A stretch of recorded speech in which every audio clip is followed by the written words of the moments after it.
Nabi yang kita nak ikut sunnah hari-hari tu, saya kata tu kita ikutlah pakai serban jubah. Bila lah kita nak pakai? Ustaz, kami tak mau pakai awal. Nak pakai bila? Masa kami arwah esok kami abang lah kat anak kami pun serban kat kami. Allah, takut kawan gelak kami tengok main ada gelak. Tak nak tengok pakai serban, arwah pun nak pakai. Dia kata kesian lah ke arwah ni masa hidup tak mau pakai serban.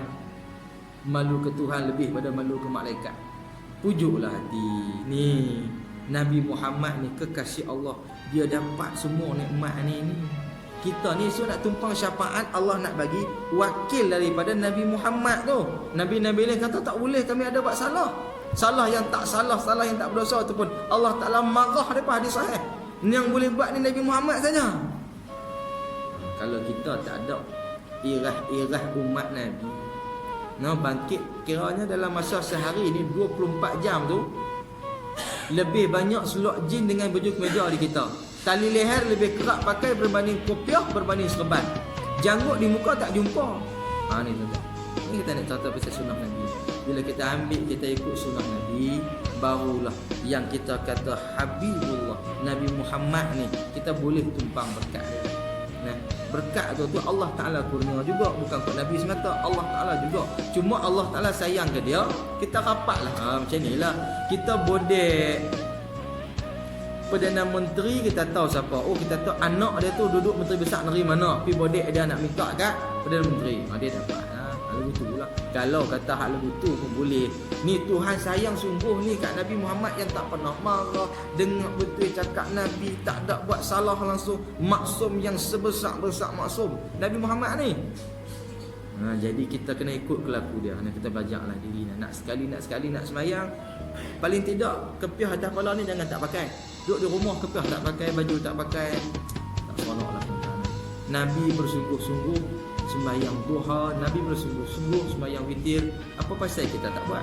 Kalau kita sayang Nabi, kita buatlah benda tu, kita buat.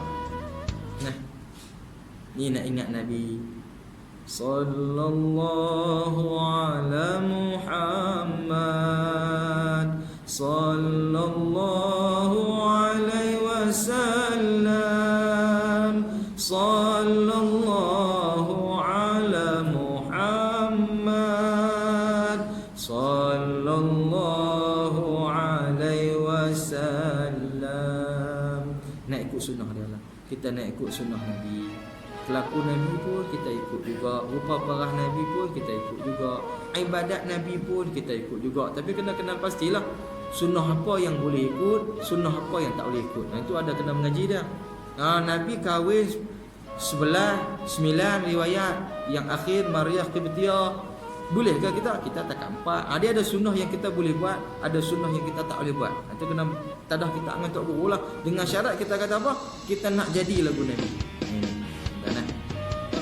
Maka mengambil dia Jibril akan mahkota itu, dan liwa al-hamd, dan Mikail mengambil akan selendang. Cerita ni indah.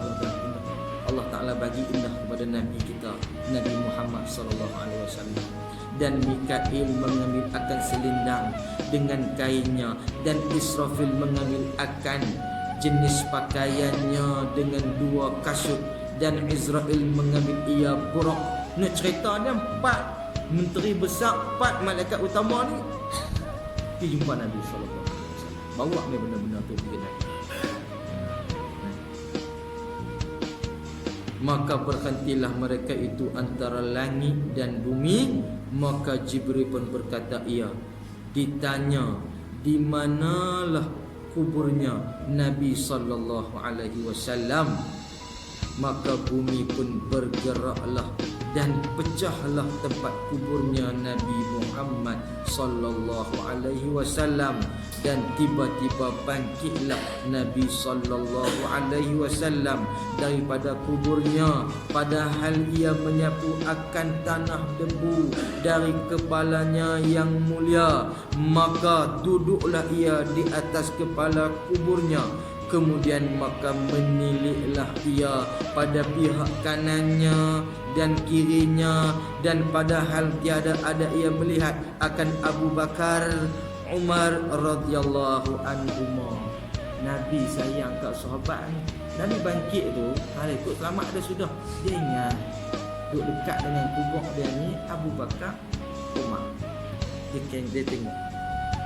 Dok depa. Ni Abu Bakar dengan Umar ni berjuang sungguh-sungguh dengan Rasulullah, ingat depa.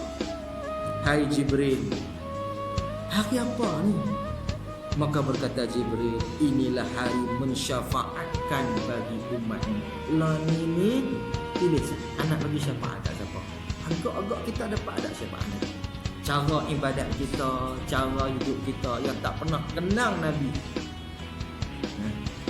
Waktu kita tahu Nabi dihina dengan gambar-gambar potret yang bukan-bukan, mana dia pihak berkuasa, mana dia kerajaan yang patut bersuara mempertahankan.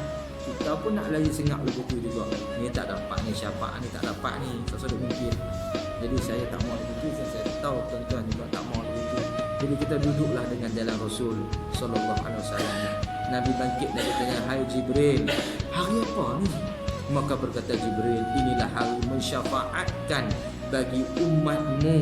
Maka sabdanya Nabi sallallahu alaihi wasallam, di mana tempat umatku? Barangkali engkau tinggalkan mereka itu, ya Jibril, di dalam seksa, dan engkau datangkan kabar akan daku bahwasanya mereka itu di dalam seksa. Nabi ingat ke umat dia. Nabi ingat. Allahu Akbar. Sayang sungguh Nabi ke kita ni. Sampai tu dia bangkit bukan dia ingat dah. Kalau kita ni, mana janda aku hak muda, hak tu lah kita cari kita. Tapi Nabi ni bukan jalan dia lagu tu. Orang duk hina Nabi ni, kita duk fikir kadang-kadang apa pasal depa hina Nabi Muhammad. Pasal depa tahu kita tak pernah hina depa, kita bahagia. Pasal tu depa dengki, lukis-lukisan ni. Jiwa depa tu memberontak. Sebab itulah kita nak kena tahu tuan-tuan, di negara luar yang kafir sana, berpuluh-puluh kematian. Sebab apa? Depa tak bahagia. Gelak tu gelak depan mata yang hakikat jiwa depa kosong, tak bahagia. Kita bahagia tuan-tuan. Islam lah paling sikit lagi. Sikit kematian tu paling sikit. Nak depa tu hidup tak bahagia. Bahagia tu kerana ringgit tu pun tak elok, tak berkat, tak betul. Inilah kita nak muhasabah diri balik, sejauh mana kita nak sayang Nabi ni. Kita duk kata ni, ya awaklah tak pernah mimpi jumpa Nabi ya. Tak pernah mimpi jumpa Nabi. Macam mana nak Nabi jumpa Nabi? Tidur tak ada wudu, Aisyah buat kalang kabut, sunnah Nabi tak pernah beramal. Macam mana Nabi nak mari jumpa kita? Bukan kata Nabi bidadari syurga pun tak mau mari tengok kita. Subhanallah. Ketenangan tu tak ada kalau kita duduk dengan jalan Nabi ni. Tenang tu kita dapat. Ni kita nak cerita ni, Nabi sayang kita, Nabi ingat kita.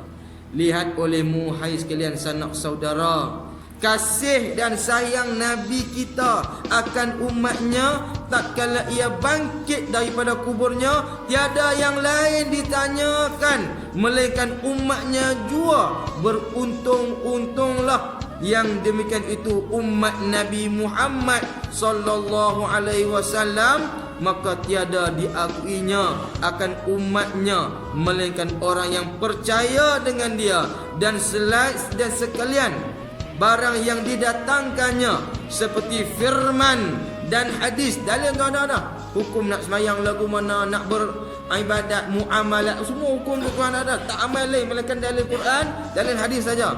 Maka serta diperbuat sekalian barang yang disuruh dan yang ditegah dan akan berbuat ia, dan lagi diiktikadkannya akan iktikad ahli sunnah wal jamaah ma ana alaihi wa ashabi, iaitu mengiktikadkan Allah Ta'ala yang esa dan tiada beranak dan tiada peranakan, seorang akan dia, tiada sebangsa dengan seorang. Kita berhenti di sini. Seperti mana firman Allah Ta'ala, qul huwallahu ahad Allahus samad lam yalid wa lam yulad wa lam yakul lahu kufuwan ahad. Orang tanya kita, mana ada ikhlas? Hanya senyum buat ikhlas itu untuk Tuhan yang satu. Apa kena untuk Tuhan satu ni? Allahus samad. Dia tempat kita gantung. Sebab apa? Allah tak pernah gantung dengan kita, tak ada hubungan apa nak harap kat kita. Kalau istilah sebut Allah Ta'ala ada rasa sunyi, tanda sendiri tahu macam mana bahasa orang Melayu. Boleh kata Tuhan rasa sunyi ya? Kita boleh tahu dah. Bahasa kita mengaji ni tu kita kata nak ajak tuan-tuan, nak apa kat tuan-tuan. Ngaji ni dengan guru, guru dengan guru yang bersanad. Ni baru kita mengaji lebih tu, baru kita dapat rahsia yang ada dalam kitab-kitab ni. Tidak, kita tak akan jumpa. Dan jadi kita berhenti di sini. Kita akhirkan dengan firman Allah, katakan olehmu ya Muhammad, iaitu Allah Ta'ala Tuhan yang Esa. Allah Ta'ala lagi menyampaikan segala hajat. As-Samad, lagi tiada beranak dan tiada diperanakkan, dan tiada diperanakkan orang, dan tiada baginya yang sebangsa dengan seorang jua pun.